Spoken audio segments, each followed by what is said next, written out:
औज़ुबिल्लाहिमिनश्शैतानिर्रजीम बिस्मिल्लाहिर्रहमानिर्रहीम रब्बि ज़िदनी इल्मा अस्सलामु अलैकुम वरहमतुल्लाहि वबरकातुहू।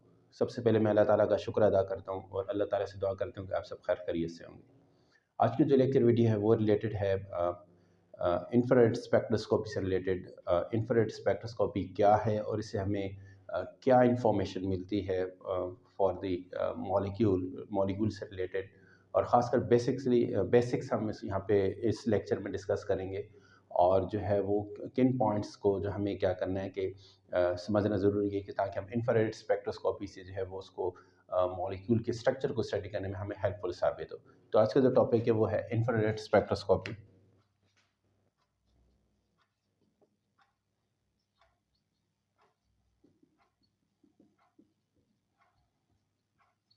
ठीक है, बेसिकली हम इसको ये भी कहेंगे फोरियर ट्रांसफॉर्म इंफ्रारेड स्पेक्ट्रोस्कोपी। ठीक, FTIR भी हम इसमें है। इंफ्रारेड स्पेक्ट्रोस्कोपी से हमें क्या इंफॉर्मेशन मिलती है? इंफ्रारेड स्पेक्ट्रोस्कोपी जो है इस spectroscopy infrared radiations are used to study the functional groups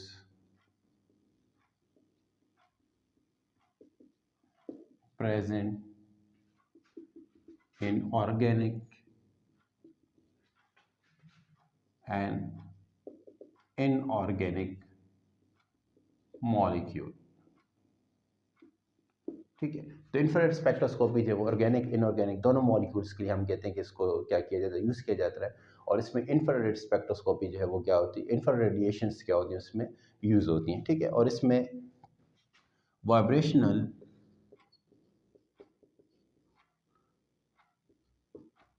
transitions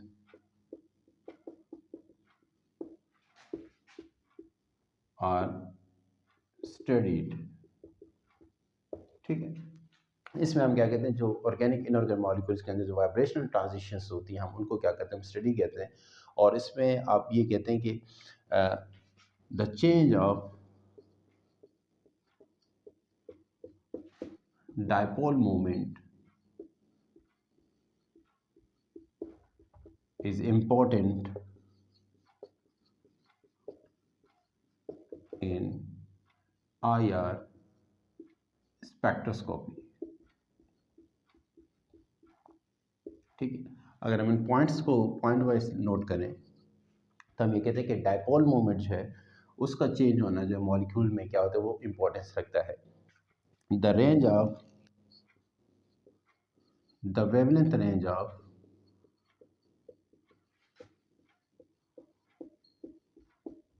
2.5 micrometre to 25 micrometre are IR radiations. ठीक है, और इंफ्रारेड रेडिएशन जो होती है वो 2.5 माइक्रोमीटर से लेकर 25 माइक्रोमीटर जो होता है हम कहते हैं वो IR रेडिएशंस होती हैं। और इसमें हम क्या कहते हैं कि जो मॉलिक्यूल्स में जो फंक्शनल ग्रुप्स होते हैं वो क्या होता है, उसमें वाइब्रेशनल ट्रांजिशंस होती हैं। और इन वाइब्रेशनल ट्रांजिशंस की बेसिक पे हम क्या करते हैं, मॉलिक्यूल ऑर्गेनिक इनऑर्गेनिक मॉलिक्यूल में हम क्या करते हैं, फंक्शनल ग्रुप्स को हम क्या करते हैं, आइडेंटिफाई करते हैं। क्योंकि हम जानते हैं कि रेडिएशंस की एक रेंज है। जिस तरह हम कहते हैं कि एक्स-रे रेडिएशंस हैं, अल्ट्रावायलेट रेडिएशंस हैं, विजिबल रेडिएशंस हैं, इसी तरह IR रेडिएशंस हैं, माइक्रोवेव रेडिएशंस हैं, इसके अलावा रेडियो फ्रिक्वेंसी रेडिएशंस हैं। तो हर एक रेडिएशंस की अपनी क्या है, वेवलेंथ है, और वो पार्टिकुलर और ख़ास पर्पज़ के लिए हम उनको क्या करते हैं, स्टडी करते हैं मॉलिक्यूल्स के स्ट्रक्चर को समझने के लिए। ठीक है, तो ये बेसिक हम क्या कहते हैं, इसमें इंट्रोडक्शन है। अब हमारे पास जो अगर हम जो मोस्टली जो हम यूनिट लेते हैं IR रेडिएशंस के अंदर, हम वेव नंबर को भी हम क्या करते हैं, यूज़ करते हैं। वेव नंबर और वेवलेंथ में का जो मैथमेटिकल फार्मूला है वो क्या है, वो मैं आपसे डिस्कस कर लेता हूँ।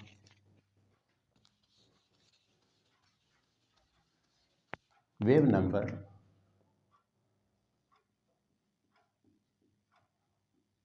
ठीक है, आप इसको बार से, और इसका यूनिट क्या आपके पास सेंटीमीटर इनवर्स, और इज इक्वल टू जब आपके पास वेवलेंथ क्या हो, सेंटीमीटर में। ठीक है, तो वेवलेंथ को आप क्या करते हैं, सेंटीमीटर में चेंज कर देते हैं, और इसमें आपके पास क्या वेव नंबर आ जाते हैं। ठीक है, द मोस्टली रेंज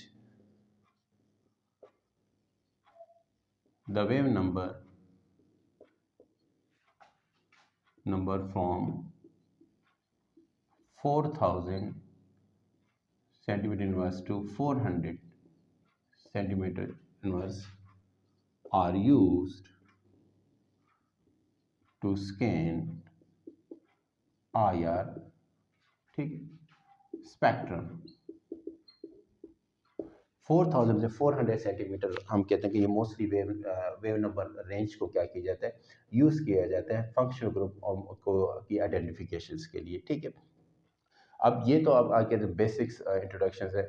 इसी तरह माइक्रोमीटर जो IR रेडिएशंस का जो है वो यूनिट इस्तेमाल किए जाते हैं कई जगहों पर। अब हम देखते हैं कि इसमें जो वो हैं आपके पास मोड्स हैं, वो किस तरह के वाइब्रेशनल मोड्स हैं हमारे पास। हम कहते हैं एक स्ट्रेचिंग मोड है और एक है बेंडिंग मोड। तो मोड्स ऑफ वाइब्रेशन को हम डिस्कस कर लेते हैं। मोड्स ऑफ वाइब्रेशन,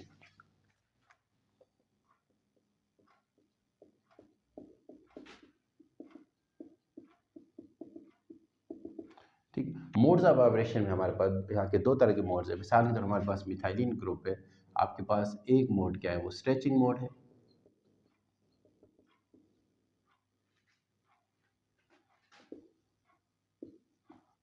ठीक है, स्ट्रेचिंग मोड है आपके पास। इसमें आपके पास, ठीक है, स्ट्रेचिंग, ठीक है, स्ट्रेचिंग मोड आपके पास दो तरह की, आप हम कहते हैं कि एक सिमेट्रिक मोड है और दूसरा क्या आपके पास एसिमेट्रिक मोड। अब आपके पास फर्स्ट के लिए मिथाइलिन ग्रुप है आपके पास, ठीक है, मिथाइलिन ग्रुप है आपके पास और इसमें आपके पास यही हाइड्रोजन अटैच है इसके साथ, मिथाइलिन के साथ, ठीक है। इसमें ये आपके पास क्या है कि ये स्ट्रेचिंग मोड है आपके पास, एसिमेट्रिक मोड है, ठीक है। इसमें आपके पास सिमेट्रिक मोड है और आपके पास एसिमेट्रिक मोड क्या है,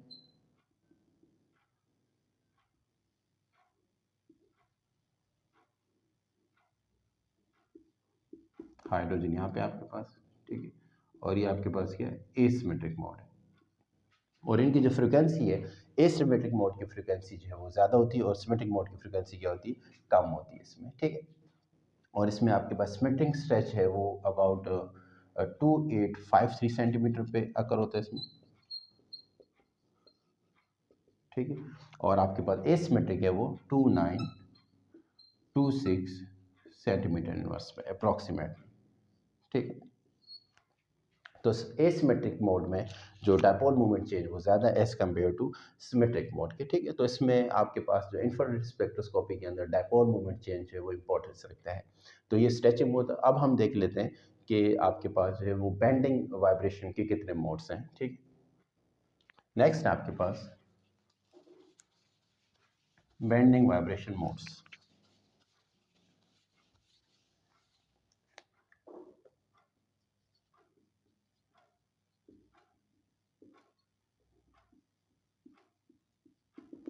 स्ट्रेचिंग मोड के अंदर अगर आप देखते हैं, बेंडिंग मोड्स के अंदर अब इससे पहले जो है वो आपके पास बेंडिंग मोड्स के अंदर जो है वो दो तरह के आपके पास ऑप्शन है। इसमें एक आपके पास जो है वो इन प्लेन और ये आउट ऑफ प्लेन जो है वो क्या है, मोड्स। इसमें इन प्लेन के अंदर आपके पास जो है फर्स्ट के लिए आपके पास ये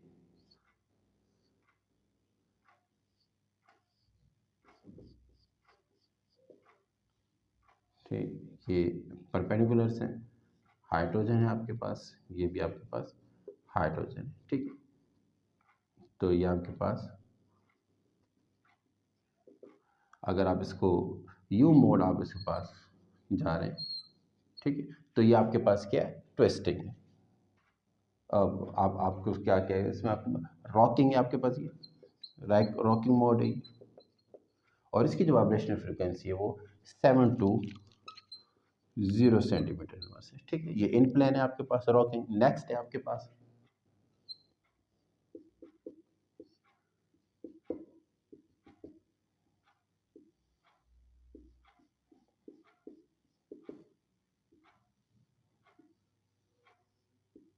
ठीक, ये आपके पास इस साइड पे और ये आपके पास इस साइड, सॉरी इसमें ये इस साइड पे और ये इस साइड, ये आपके पास क्या है, ये रॉकिंग और ये आपके पास सीजनिंग, और इसकी जो फ्रिक्वेंसी है वो 1450 सेंटीमीटर इनवर्स है। ठीक है, तो ये आपके पास क्या है कि दोनों मोड्स हैं आपके पास, फंक्शनल ग्रुप्स हैं वो आपके पास, अगर आपके पास मॉलिक्यूल्स हैं, ठीक है, ये मूव करें आपके पास, तो हम कहते हैं ये क्या आपके पास रॉकिंग मोड है। ठीक है, ये इस तरह है। ठीक है, तो ये अगर प्लेन में, एक ही प्लेन में, ठीक है, तो ये आप क्या कहते हैं कि ये रॉकिंग मोड है, और आपके पास जो है सिजरिंग है, डेफिनेटली वो क्या हो रहा है, ये डेट्स द सिजरिंग मोड। ठीक है, आउट ऑफ प्लेन की अगर हम बात करते हैं, आउट ऑफ प्लेन में आपके पास जो एग्जांपल्स हैं, फर्स्ट के लिए कार्बन यहाँ पे, 2 हाइड्रोजन यहाँ पर है,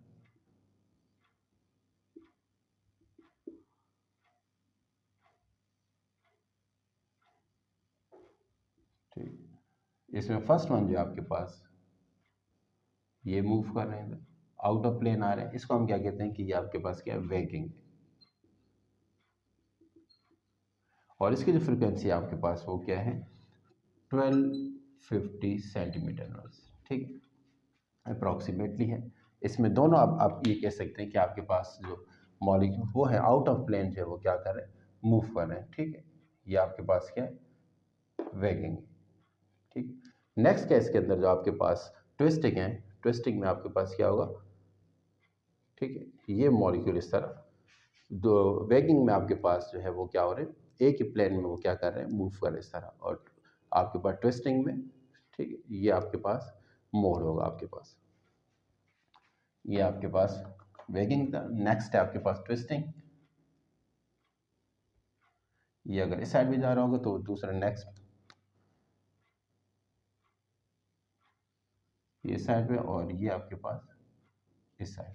ठीक है, तो ये आपके पास क्या होगा ट्विस्टिंग।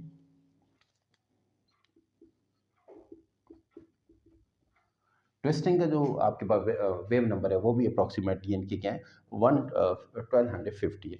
तो आपके पास ये रॉकिंग है, ठीक है, सीजरिंग है, और ये ट्विस्टिंग है आउट ऑफ प्लेन, और ये इन प्लेन है, ये क्या है आपके पास वाइब्रेशन मोड्स हैं। अब हम देख लेते हैं कि वो कौन सी फ्रिक्वेंसीज हैं जो आपके पास मोस्टली रेंजेस हैं, और आप जैसे हमने कहा कि 4000 से 400 सेंटीमीटर इनवर्स तक जो है हम क्या करते हैं आईआर रेडिएशन को स्कैन करते हैं, और किसी भी मॉलिक्यूल की जो है वो स्पेक्ट्रम को हम नोट करते हैं। तो हर रेंज जो है वो स्पेसिफिक रेंज पर हमें किन फंक्शन ग्रुप्स के बारे में इंफॉर्मेशन मिलती है। नेक्स्ट हमारे पास टॉपिक है, नेक्स्ट पार्ट इसमें हमारे पास ये वेव नंबर रेंज है 4000 से आपके पास अप्रोक्सीमेट, ठीक है, इस रेंज के अंदर आपके पास carbon hydrogen, carbon hydrogen, carbon nitrogen जो है वो आपके पास क्या है, ये आपके पास जो है वो क्या मिलते हैं फंक्शनल ग्रुप्स के जो है वो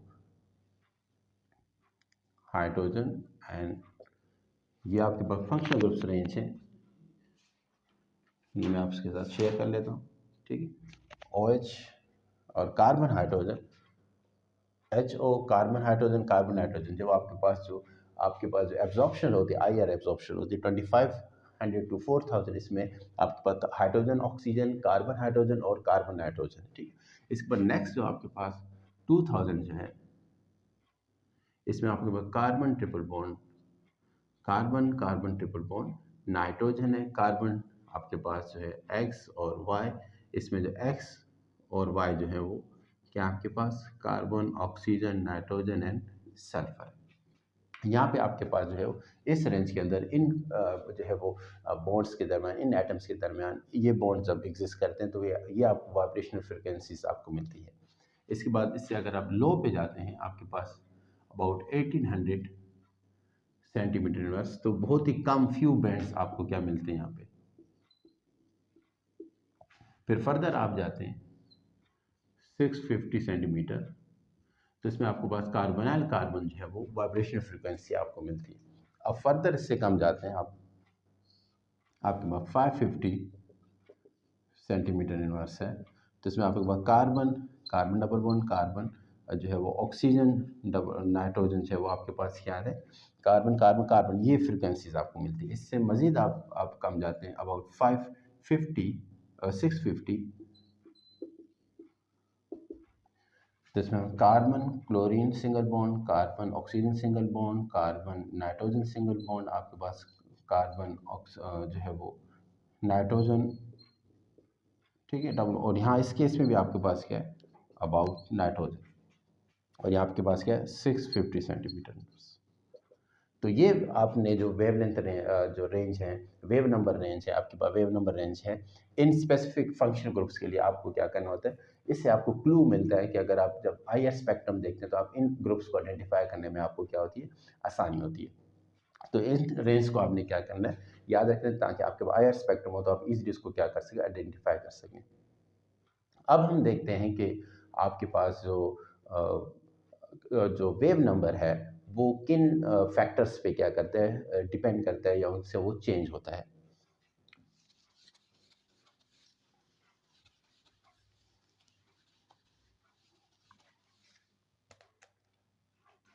ठीक, इसका टॉपिक इसको हम कह देते हैं कि ये आपके पास जो है bond properties and absorption trends. Bond properties and absorption trends.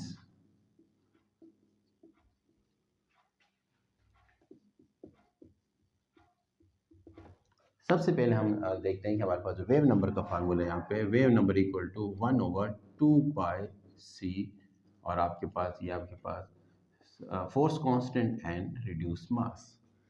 Since k is a force constant और mu is equal to reduce mass. ठीक, तो ये फोर्स कांस्टेंट और रिड्यूस मास क्या है, इनको हम सबसे पहले रिड्यूस मास आप कैलकुलेट करने के लिए, आपके पास डेफिनेटली दो बॉडीज़ हैं, यानी दो एटम्स हैं, वो आपस में ज्वाइन है। एक का मास m1 है और एक का मास क्या है, m2 है। तो इनके मास का जो प्रोडक्ट है और इनका मास का जो एडिशन है, आप उसको डिवाइड करेंगे तो आपके पास क्या आएगा, रिड्यूस मास आएगा। ठीक है, दो एटम्स है आपस में वाइब्रेशंस कर रहे हैं और इनके मास का प्रोडक्ट और इसके प्रोडक्ट मास का एडिशन जो है, it's equal to a reduce mass. अब हम देखते हैं कि डिफरेंट एग्जाम्पल लेके हम उनको स्टडी करते हैं। सबसे पहला फैक्टर जो है आपके पास मेरे पास, मैं आपके साथ कुछ डेटा शेयर कर रहा हूँ। मिसाल के तौर पर कार्बन कार्बन ट्रिपल बॉन्ड, इसमें carbon carbon double bond, carbon carbon single bond. इसमें अगर आप देखें तो कार्बन कार्बन के दरमियान जो है, जो nature of number of bonds है वो चेंज हो रहे हैं। यहाँ पे इसमें जो फोर्स कांस्टेंट है वो वैल्यू आपके पास क्या आ रही, इसकी जो वैल्यूज है आपके पास 2150 सेंटीमीटर इनवर्स है, और ये वैल्यू आपके पास 650 सेंटीमीटर इनवर्स है, और इसमें आपके पास ये 1200 सेंटीमीटर इनवर्स है। ठीक है, तो इस केस में अगर आप देखें तो फोर्स कांस्टेंट जो है वो, फोर्स कांस्टेंट, ठीक है, इंक्रीजिंग, और इस केस में फोर्स कांस्टेंट की वैल्यू जो है 15x वन 5 टाइम्स पर सेंटीमीटर है, और ये इस केस में आपके पास जो है 10x वन 5 डाइंस पर सेंटीमीटर है, और इसमें आपके पास जो है इस केस में जो आपके फोर्स कांस्टेंट की वैल्यू है वो है 5 डाइंस पर सेंटीमीटर। ठीक है, तो फोर्स कांस्टेंट की वैल्यू बढ़ती जाएगी तो वाइब्रेशन फ्रीक्वेंसी की वैल्यू भी क्या होती है, वो भी बढ़ती जाती है। नेक्स्ट केस में हमारे पास क्या है, अगर हम रिड्यूस मास इफेक्ट देखें तो रिड्यूस मास में इन्होंने आपके बदले कार्बन हाइड्रोजन, फिर नेक्स्ट केस है कार्बन हाइड्रोजन की फ्रीक्वेंसी अबाउट 3000 सेंटीमीटर, और कार्बन आपके पास कार्बन है, इसके बाद इसका जो वैल्यू है 1200 सेंटीमीटर। कार्बन और आपके पास ऑक्सीजन है वो 1100 सेंटीमीटर इनवर्स, और कार्बन क्लोरीन जो है वो आपके पास, इसकी जो वैल्यू है वो 750 सेंटीमीटर इनवर्स। इस केस में अगर आप देखें तो रिड्यूस मास की वैल्यू क्या होती जा रही है, रिड्यूस मास वैल्यू क्या हो रही है, इंक्रीजिंग। ठीक है, रिड्यूस मास वैल्यू अगर बढ़ती जाएगी तो वेव नंबर की फ्रिक्वेंसी भी क्या होती है, कम होती जाएगी। और ये हमारे पास ये क्या है इसका मैथमेटिकल फार्मूला। अब हम देखते हैं कि हाइड्रोजन की जो फ्रिक्वेंसी है वो किस कार्बन के साथ अटैच है। अगर कार्बन sp कार्बन के साथ अटैच है, sp2 कार्बन के साथ अटैच है, या sp3 कार्बन के साथ हाइड्रोजन अटैच है, तो क्या उससे भी जो वाइब्रेशन फ्रिक्वेंसी पे चेंज आता है नहीं आता। नेक्स्ट पॉइंट है हमारे पास,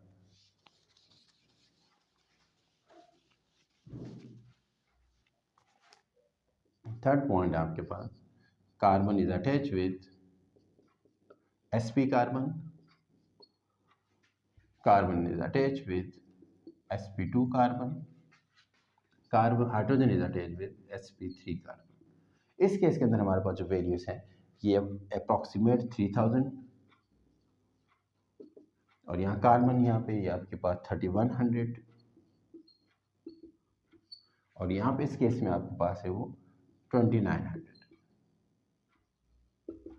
ठीक है, अगर हाइड्रोजन जो है वो ऐसे कार्बन के साथ अटैच है कि sp3 sp2 sp, इसमें भी वाइब्रेशन फ्रिक्वेंसी का क्या होता है, हम क्या कहते हैं कि वो चेंजेस आती हैं। इसके बाद आपके पास जो मोड है, स्ट्रेचिंग मोड है और बेंडिंग मोड।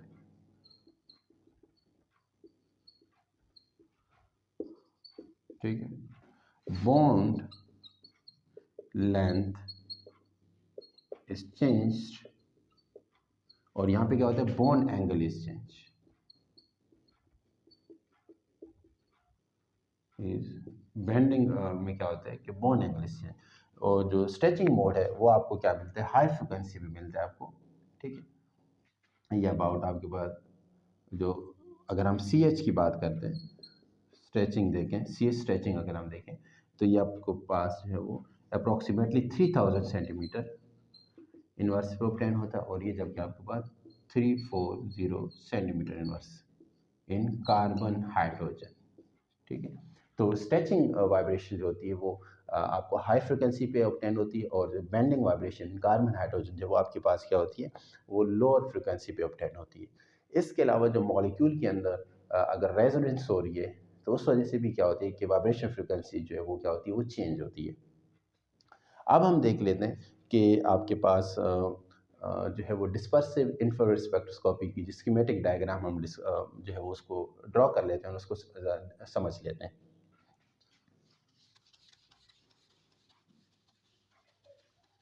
dispersive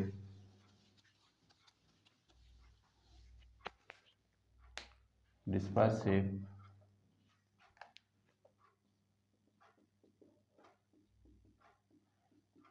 इंफ्रारेड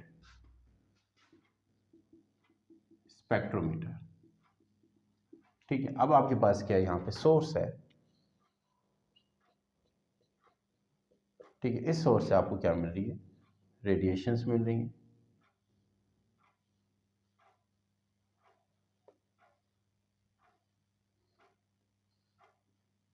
और यहाँ पे आपके पास क्या है, लेंसेज हैं, मिरर है।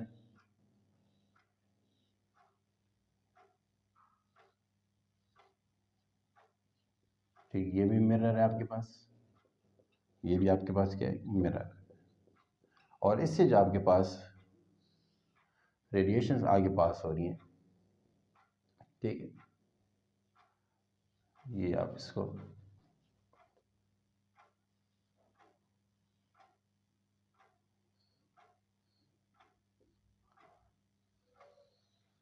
ठीक, ये आगे आपके पास जो सेल्स मौजूद है, ये आपके पास रेफरेंस सेल, और ये क्या है, सैंपल सेल। सैंपल सेल, और इसके बाद आपके पास जो है यहाँ आगे चॉपर अटैच है।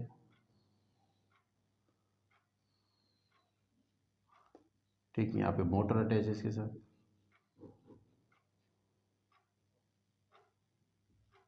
ठीक है, बीम चॉपर है ये। ठीक है, और ये क्या, मोटर के थ्रू इसके साथ ये मोटर अटैच है, और ये क्या कर रहा है, इसको रोटेट कर रहा है। ठीक है, और ये आगे अब रेडिएशन जो पास होंगी वो आपके पास आगे जो पास हो रही है वो आपके पास क्या है, यहाँ फर्दर आपके पास दो मिरर अटैच है।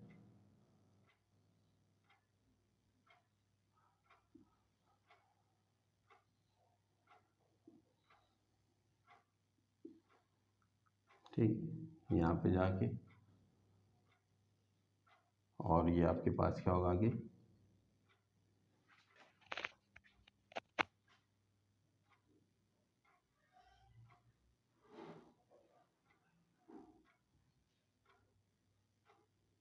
ठीक, ये रेडिएशन यहाँ पे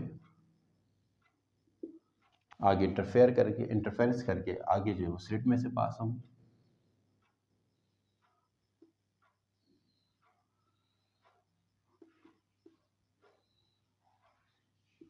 इट्स अ स्लिट, और ये स्लिट से पास होती हुई, ठीक है, आगे हमारे पास जो है डिफ्रैक्शन ग्रेटिंग है।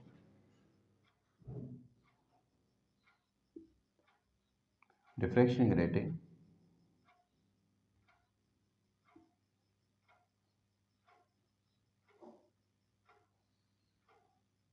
ठीक है, और यहाँ आपके पास क्या है,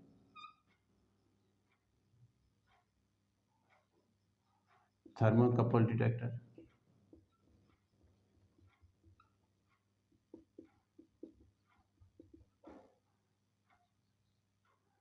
और ये आगे आपके पास क्या है,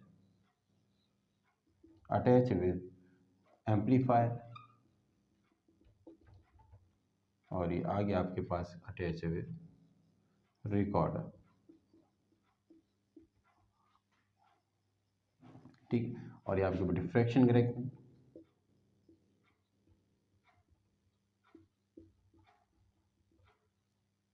ठीक, तो ये आपके पास हम कहते हैं कि ये डिस्पर्सिव आईआर जो स्पेक्ट्रोमीटर है उसमें आपके पास ये सोर्स है, आपके पास जो है वो जो सोर्स यूज़ होता है फॉर आईआर रेडिएशंस, ठीक है। तो वो रेडिएशन पास में मिरर है, आगे रेफरेंस क्योंकि डबल बीम स्पेक्ट्रोमीटर है, आगे इंटरफेरेंस होती है, फिर स्लिट और डिफ्रैक्शन ग्रेटिंग के बेस्ड ऑन जो है वो एंगल जो है वो वेवलेंथ जो है उनको क्या करता है, स्प्लिट करता है। और उसके बाद आपके पास थर्मोकपल डिटेक्टर जो उनको क्या करता है, सेंस करके एम्पलीफिकेशन होती है, फिर उसके बाद जो है उसमें क्या होता है आपके पास स्पेक्ट्रम जो है वो क्या हो जाता है, रिकॉर्ड हो जाता है। और उस स्पेक्ट्रम को हम क्या करते हैं, यूज़ करते हैं for the identification of different functional groups in organic and inorganic molecule. याद रखिएगा आईआर रेडिएशन के लिए मस्ट है कि इसमें आपके पास डायपोल मूवमेंट चेंज हो, और जो जिन मॉलिक्यूल्स में जो ग्रुप्स हैं उनमें अगर डायपोल मूवमेंट चेंज नहीं होती तो वो आईआर एक्टिव नहीं होते। मिसाली तौर पर अगर हम ऑक्सीजन मॉलिक्यूल की बात करते हैं, नाइट्रोजन मॉलिक्यूल की बात करते हैं, क्लोरीन मॉलिक्यूल की बात करते हैं, तो क्योंकि यहाँ पे डायपोल मूवमेंट चेंज नहीं होती तो these are not IR active. हम नेक्स्ट फर्दर लेक्चर्स के अंदर हम इसको मज़ीद डिटेल से हम डिस्कस करेंगे। इसके आप बेसिक्स को जो है वो बुक्स स्टडी करें, और जो है फिर हम नेक्स्ट लेक्चर में हम इसको फर्दर एप्लीकेशन पे जाएंगे, और ताकि हम इसको मज़ीद अच्छी तरह क्या कर सकें, समझ सकें। अपनी दुआ में याद रखिएगा। अस्सलाम वालेकुम रहमतुल्लाहि व बरकातुहू। अल्लाह हाफ़िज़।